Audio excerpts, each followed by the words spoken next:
বাকিগুলো তাদের 21 আমার ভাগ্য তো তৃণমূল ঠিক করবে না। আমি কি করে তৃণমূলকে জিম্মেবারি দিয়েছি নাকি? দেখুন পরিষ্কার হচ্ছে সংখ্যালঘু সংখ্যাগুরু অর্থাৎ সাম্প্রদায়িক বিভাজনের রাজনীতি মোদিকেও শ্যুট করে, দিদিকেও শ্যুট করে। মোদির জন্য এটা কাজে লাগে, দিদির জন্য কাজে লাগে এটা। তাই এরা মিউচুয়ালি এই সাম্প্রদায়িক বিভাজন করে চলেছে। না তো সারা পশ্চিমবঙ্গে কোথাও কিছু নাই। মুর্শিদাবাদে আমাকে হারানোর জন্য একবার রামনবমীর দিনে দাঙ্গা লাগানো হলো। তৃণমূলের বিধায়ক সে প্রচার করলো ওপেন টিভিতে যে 70% মুসলমান 30% হিন্দু, মেরে গঙ্গায় ভাসিয়ে দেব। দিদির অনুমতি ছাড়া, দিদির মদত ছাড়া এ কথা বলা কি সম্ভব? দিদি তার জন্য নিন্দা করেছেন, প্রতিবাদ করেছেন, করেননি। কারণ তার লক্ষ্য ছিল অদিচ্ছদিকে হারানো।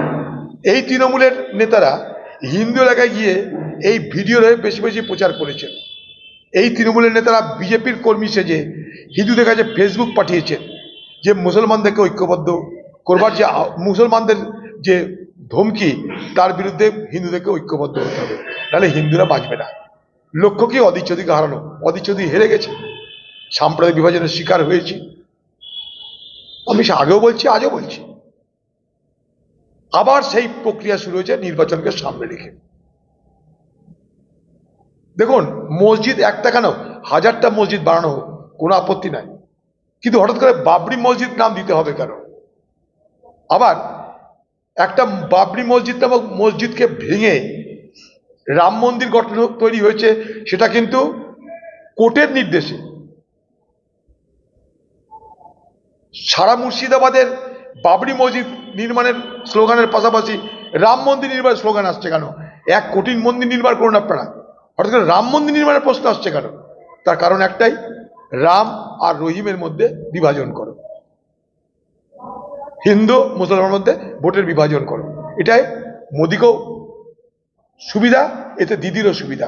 তাই দিদি কখনো দেখবেন এগুলোর বিরোধিতা করে না। বাবরি মসজিদ আমি করবো না বেলডাঙ্গায় একবার দিদি বলেছে? দাঙ্গা করা অন্যায় হয়েছে রামনগরে একবার কি বলেছে? বেলডাঙ্গায় দাঙ্গার সময় নাকি সব সম্প্রদায় গেছিল, তাই প্রশংসা করেছে। কই আমাদেরকে তো যেতে দেওয়া হয়নি। দিদি আপনি নিজে দাঙ্গা চাইছেন, কারণ দাঙ্গা করলে মুসলমান আপনার পক্ষে যাবে, কারণ আপনি মুসলমানদের ভরসা দেবেন। আর হিন্দুদের মধ্যে একটা অংশকে লক্ষ্মীর ভান্ডার এটা সেটা দিয়ে, পঞ্চায়েত এটা সেটা দিয়ে ভয় দেখিয়ে ম্যানেজ করবেন। এই তো ভোটের অঙ্ক। আর বিজেপি দেখছে পরে পাওয়া 14 আনা যা পাওয়া যায় তাতে যদি কিছু সিট পাওয়া যায়, বিজেপি কিছু সিট হবে। এই খেলাটা বিজেপিরও এবং তৃণমূলের উভয়ের পছন্দসই খেলা। এটা মাথায় রাখবেন। মাঝখান থেকে ক্ষতিগ্রস্ত হচ্ছে কে?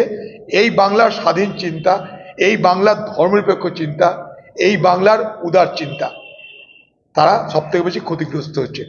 যে উদার চিন্তার শিকার হচ্ছে আমার পাশের দেশ বাংলাদেশের সাধারণ মানুষ, তারা হিন্দু, তারা মুসলমান। সেই উদার চিন্তার আগামী দিনে এ বাংলাতেও সমাধি দেওয়ার ব্যবস্থা করছে বিজেপি আর তৃণমূল, মোদি আর দিদি। এই বাংলাতে তৃণমূল বিজেপিকে নিয়ে এসেছিল, ভোট করেছিল মমতা ব্যানার্জি। এনআরসি নিয়ে আজকে মমতা ব্যানার্জি ভাষণ দিচ্ছে। এই এনআরসি যেদিন ভারতবর্ষের নাগরিক আইনে প্রথম ঢোকানো হয়, অনুপ্রবেশ করে, ভারতবর্ষের নাগরিক আইনে যখন প্রথম এটাকে অন্তর্ভুক্ত করা হয় এনআরসি, তখন অটল বিহারী বাজপেয়ীর মন্ত্রীর নাম মমতা ব্যানার্জি। কোনো প্রতিবাদ করেননি। প্রতিবাদ করেছিলেন কে? মনমোহন সিং।